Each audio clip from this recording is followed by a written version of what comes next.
तो अपना demat account किस में ओपन करें, किस में हमें चार्जेस कम लगते हैं, हमें टैक्स कम पेड करना पड़ता है और कौन ज़्यादा अच्छा होता है। तो आज इस वीडियो में मैं आपके ये सारी क्वेरीज को सॉल्व करने वाला हूँ। मैंने डिस्काउंट ब्रोकर और फुल सर्विस ब्रोकर के कुछ सर्विस को लिया है जो हम आपको यहाँ पे क्लियर करके बताने वाले हैं। डिस्काउंट ब्रोकर में ज़ेरोधा और अपस्टॉक है और फुल सर्विस ब्रोकर में HDFC है। अगर आप भी डीमैट अकाउंट ओपन कराना चाहते हैं तो आप ज़ेरोधा में डीमैट अकाउंट ओपन कर सकते हैं। डिस्क्रिप्शन में मैंने लिंक दे दिया है, वहाँ से आप जाके डीमैट अकाउंट ओपन कर सकते हैं। और ज़ेरोधा मैं इसलिए प्रेफर कर रहा हूँ क्योंकि ज़ेरोधा के जो टैक्सेस हैं वो काफ़ी कम है। तो आइए हम बात कर लेते हैं कि इसमें अकाउंट ओपन करने के लिए आपकी जो फीस लगती है वो कितनी लगती है। अगर आप डिस्काउंट ब्रोकर में जाते हैं तो ज़ेरोधा में आप अप्रॉक्सीमेटली आपको 500 रुपये पेड करना पड़ता है और अपस्टॉक में ये फ्री है, बिल्कुल फ्री, आपको कोई भी अकाउंट ओपनिंग चार्जेस नहीं लगता है। और HDFC में लगभग 1000 रुपये आपको पेड करना पड़ता है। लेकिन ज़ेरोधा में ये है कि आपको 2 भागों में ये पेड करना पड़ता है। अगर इक्विटी या कमिटी दोनों में करना चाहते हैं तो आप 3+5 मतलब 500 रुपये आपको पेड करना पड़ेगा। Plus AMC annual maintenance charge, annual maintenance charge लगभग डिस्काउंट ब्रोकर की सेम है 300 रुपये प्लस 18% GST, लेकिन HDFC में 750 रुपये plus 18% GST annual maintenance charge लगता है।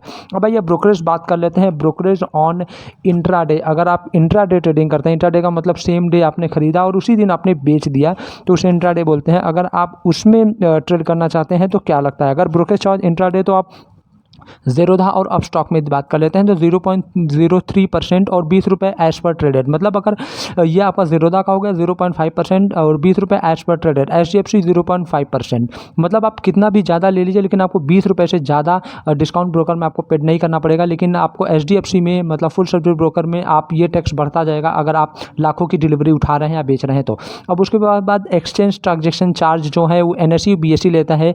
NSE BSE की जो चार्जेस हैं 0.0325% या 0.03%, ये सभी में सेम है। प्लस उसके साथ जो GST लगते हैं ब्रोकरेज में और उसके बाद ट्रांजैक्शन चार्जेस 18%, ये भी तीनों में आपको सेम पेड करना पड़ता है जो भी टैक्सेस हैं। और STT जो लगता है ये भी तीनों में आपको सेम पेड करना पड़ता है। ये चाहे आपके डिस्काउंट ब्रोकर हो या फुल सर्विस ब्रोकर हो, ये सब हिडन चार्जेस हैं, ये सारे चार्जेस आपको पेड करने पड़ते हैं। और सेम ये टर्नओवर चार्जेस, ये भी तीनों में आपके सेम हो जाते हैं। ये बाई एंड सेल दोनों पर लगता है, अगर आप कुछ खरीदते हैं बेचते हैं दोनों पे लगता है। उसके बाद स्टैम्प ड्यूटी जो स्टेट वाइज वेरी करता रहता है तो ये कंफर्म नहीं हो पाता है कि किस स्टेट में कितना लगेगा, इसलिए मैंने इसे हाइड कर दिया। लेकिन ये भी एक हिडन चार्जेस है जो आपको जब भी आप कोई कंपनी से ट्रेड लेते हैं बेचते हैं तो उसमें पेड करना पड़ता है। अब डिलीवरी की बात कर लेते हैं, जिससे डिस्काउंट ब्रोकर काफ़ी आगे निकल जाते हैं क्योंकि डिलीवरी में जो हमारे DP चार्जेस होते हैं, DP चार्जेस CDSL के 5.5 रुपये और ज़ेरोधा में 8 रुपये लगता है पर ट्रेडेड।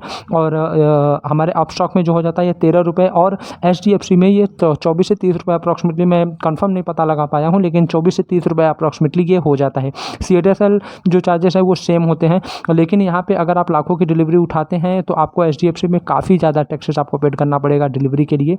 और ज़ेरोधा और अपस्टॉक जो डिस्काउंट ब्रोकर है उसमें हमें अच्छे से डिस्काउंट मिल जाता है, जिसकी वजह से हमें काफ़ी कम हमारे जो एक्स्ट्रा चार्जेस लगते हैं वो हमें पेड करने पड़ते हैं। तो इसलिए अगर आप अकाउंट ओपन करना चाहते हैं अपना तो आप अकाउंट जो डिस्काउंट ब्रोकर के साथ ओपन कर सकते हैं। और इसी तरह से एक्स्ट्रा ट्रांजैक्शन चार्जेस जो होते हैं NSE BSE के वो भी सेम है हमारे जो इंट्राडे की तरह, और इसमें भी GST जो है वो भी सेम है इंट्राडे की तरह। सभी चीज़ें GST ब्रोकरेज चार्ज हो गया, ट्रांजैक्शन चार्ज हो गया या फिर DP चार्जेस। इसके साथ STT भी आपका सेम, जैसे ही आप इंट्राडे में देते हैं उसी तरीके से आपको डिलीवरी में भी ये चार्जेस सेम हो जाते हैं और ये भी आपको पेड करने पड़ते हैं। तो अगर आप मेरी राय लेंगे तो मैं आपसे यही प्रेफर करूंगा कि अगर आप ट्रेडिंग स्टार्ट करना चाहते हैं और आप ट्रेड करना चाहते हैं तो आप डिस्काउंट ब्रोकर, मतलब डिस्काउंट ब्रोकर, ज़ेरोधा, अपस्टॉक, जैसे भी जितने भी डिस्काउंट ब्रोकर, एंजल वन, इन लोगों के साथ में आप अकाउंट ओपन करके चलिए तो आपको काफ़ी अच्छा रहता है कम चार्जेस पर।